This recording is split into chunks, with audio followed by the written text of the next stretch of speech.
How to go live on Google Calendar. Well, hello everybody, welcome back into the channel. In this video today, let me guide you through the steps on how you can go live on Google Calendar.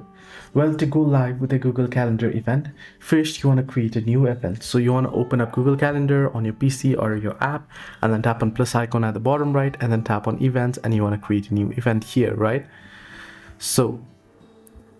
And here you can see the add video conferencing option. Tap on it and now you can add the Google Meet video conferencing details here.